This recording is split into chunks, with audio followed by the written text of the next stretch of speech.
Assalamualaikum warahmatullahi wabarakatuh. Saya Andini Febrianti dari kelas 12A. Di sini saya akan menjelaskan materi tentang masa reformasi. Apa itu masa reformasi? Masa reformasi. Masa reformasi adalah era setelah Soeharto lengser pada tahun 1998.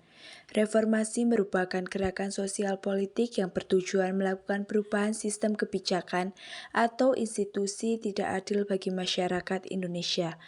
Menurut KBBI, pengertian reformasi adalah perubahan secara drastis untuk perbaikan di bidang sosial, politik, atau agama dalam suatu masyarakat atau negara.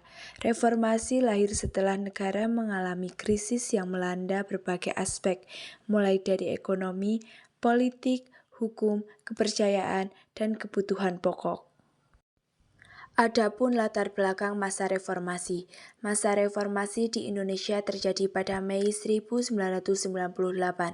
Penyebab peristiwa era reformasi adalah krisis ekonomi dan menurunnya kepercayaan masyarakat terhadap pemerintahan Presiden Soeharto. Kepercayaan tersebut menurun karena pemerintah tidak mampu mengatasi krisis ekonomi yang sedang dialami Indonesia pada 1997. Kondisi pemerintahan Indonesia sebelum masa reformasi 1998 didominasi oleh kalangan militer, sehingga demokrasi kurang berjalan dengan baik. Selain itu, perekonomian juga terpuruk yang disebabkan karena korupsi, kolusi, dan nepotisme marak terjadi dan bergantungnya ekonomi Indonesia pada bantuan modal asing. Karena serangkaian kondisi tersebut dan banyaknya kerugian lain yang dialami masyarakat, maka terjadilah gerakan era reformasi pada tahun 1998 yang dipelopori oleh kalangan mahasiswa dan intelektual.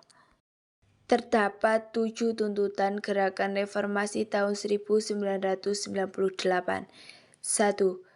Adili Soeharto dan para pengikutnya. 2. Amandemen UUD 1945. 3. Otonomi daerah seluas-luasnya. 4.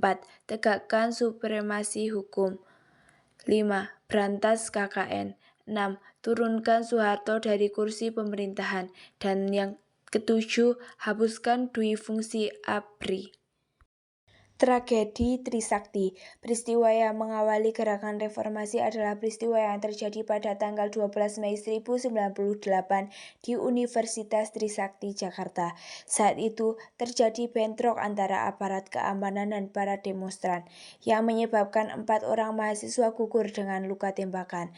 Keempat mahasiswa tersebut adalah Elang Mulia Lesmana, Heri Hartanto, Hendrawan Sie, dan Hafidin Royan. Peristiwa tersebut memicu gelombang demonstrasi yang lebih besar pada 13–14 Mei 1998. Akibat peristiwa tragedi Trisakti, terjadilah kerusuhan berupa perusakan pertokoan, rumah, perkantoran, dan kendaraan milik warga. Kerusuhan terjadi di banyak lokasi di ibu kota. Sasaran utama dari para pelaku kerusuhan adalah aset milik masyarakat keturunan Tionghoa di Jakarta. Banyak pertokoan, kantor-kantor, bahkan rumah pribadi yang dianggap milik masyarakat keturunan Tionghoa dibakar, dihancurkan, dan juga dijarah. Dengan banyaknya kerusuhan yang terjadi, gugurnya 4 orang mahasiswa Trisakti juga turut menyulut api amarah dari kalangan mahasiswa. Salah satu unsur terbesar yang melakukan demonstrasi adalah para mahasiswa. Pada 20 Mei, para demonstran mahasiswa menduduki gedung MPR, DPR, dan mendesak agar Presiden Soeharto lengser dari jabatannya. Dan mulai mereka menduduki pos pemerintahan penting termasuk gedung MPR DPR di Senayan. Akibat ketidakstabilan politik dan ekonomi, desakan dari Badan Legislatif dan seluruh rakyat Indonesia, suatu peristiwa bersejarah terjadi. Pada 21 Mei 1998, Presiden Soeharto secara resmi mengumumkan untuk meletakkan jabatannya. Ia kemudian menunjuk wakilnya B.J. Habibie untuk menggantikan posisinya sebagai Presiden RI di Istana Negara. Dengan lengsernya Soeharto dan majunya B.J. Habibie sebagai presiden, maka menandai dimulainya masa reformasi di Republik Indonesia. Beberapa sistem pemerintahan Indonesia pada masa reformasi. 1. Pembatasan masa jabatan presiden. Masa reformasi menetapkan bahwa presiden dan wakil presiden hanya bisa menjabat maksimal 2 periode, di mana masing-masing periode akan berdurasi selama 5 tahun. 2. Pemilihan umum yang lebih demokratis. Sistem pemilihan umum diubah untuk memastikan kebebasan dan keadilan. Pemilu diperkenalkan ke masyarakat sehingga rakyat bisa memilih presiden, wakil presiden, anggota legislatif, hingga kepala daerah secara langsung. 3. Desentralisasi dan otonomi daerah.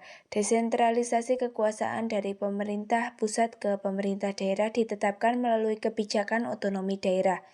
Hal ini memberikan wewenang yang lebih besar kepada pemerintah provinsi, kabupaten, dan kota dalam mengelola urusan mereka sendiri. 4. Kebebasan persamaan dan hak asasi manusia. Masa reformasi ditandai dengan meningkat kebebasan persamaan dan penghormatan terhadap hak asasi manusia. Media menjadi lebih bebas untuk menyuarakan pendapat dan mengkritik pemerintah.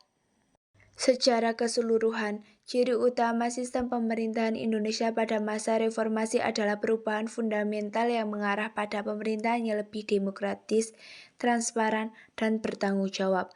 Dengan berakhirnya masa Orde Baru, Indonesia memasuki sistem pemerintahan yang baru, di mana presiden masa reformasi yang pertama kali menjabat adalah B.J. Habibie, selaku wakil presiden Soeharto di masa kepemimpinan sebelumnya.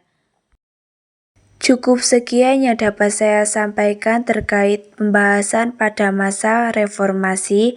Saya ucapkan terima kasih.